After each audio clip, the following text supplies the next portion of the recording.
Hey, good morning, church.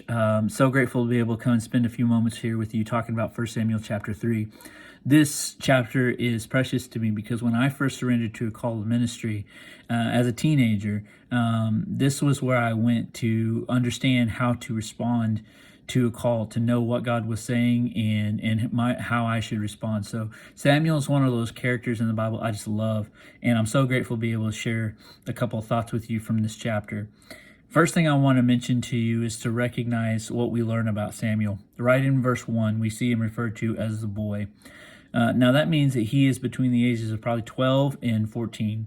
We know that because this term is used in other segments of Scripture. For instance, in 1 Samuel chapter 17, it says that David was despised by Goliath because he was still a youth, a boy. And so we know that means that he's young enough to be recognized as young. He's not considered a worthy opponent of a great warrior like Goliath. We also know from Luke chapter 4 that it means that they're somewhere around the age of 12 to 14 years old, because when Jesus stayed behind in Luke 4 to visit the temple after his parents left, he's referred to as the boy Jesus.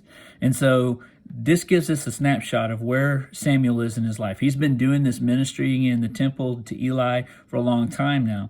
He has a close relationship with Eli. We see that by how when God shows up and calls him by name, he goes to Eli. He thinks Eli is calling him, and he says, "Here I am." Even though it's at night, he still runs to the aid of Eli.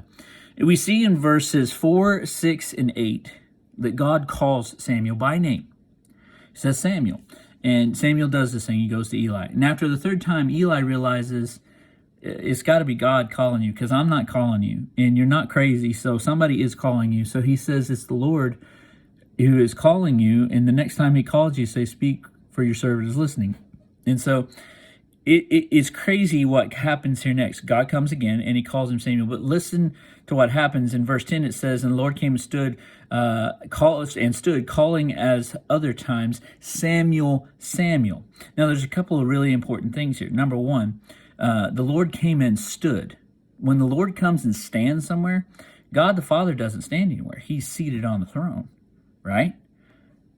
Jesus is the one who comes and calls Samuel. I just love that. That's a great nugget. Because remember, Jesus has been there from back before creation. All things were made by him and through him, and without him not anything was made that was made. And so Jesus is the one calling Samuel. Jesus is calling Samuel and going to put him in position as a prophet so that Samuel can go and anoint David, who is going to be the king, in which the lineage that Jesus is going to come through. The Bible is ridiculously amazing. Another thing to point out here is that he calls him Samuel, Samuel. And anytime you see a name repeated in Scripture, it means it has great significance. In Exodus, God calls Moses, Moses, Moses. He says his name twice. Paul, Saul, Saul, why are you persecuting me?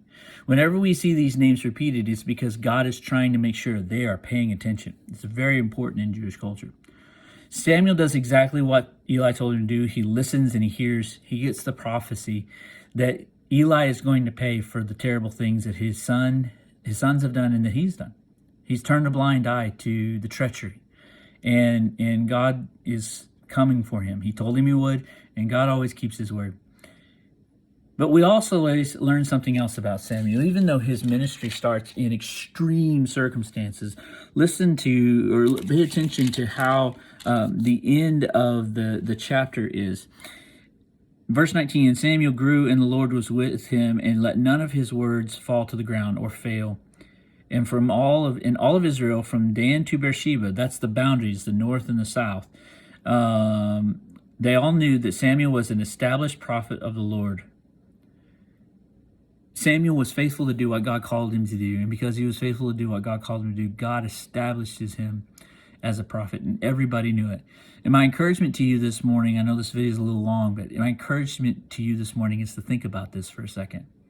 Do we do what God calls us to do? Right now, in these crazy times, we need more Christians who are hearing God's call for their life and responding by doing exactly what God calls them to do. God had an incredible design for the life of Samuel, and it paid off big time. I pray that you guys will think about that as you read this chapter today and enjoy this incredible moment in Scripture. God bless.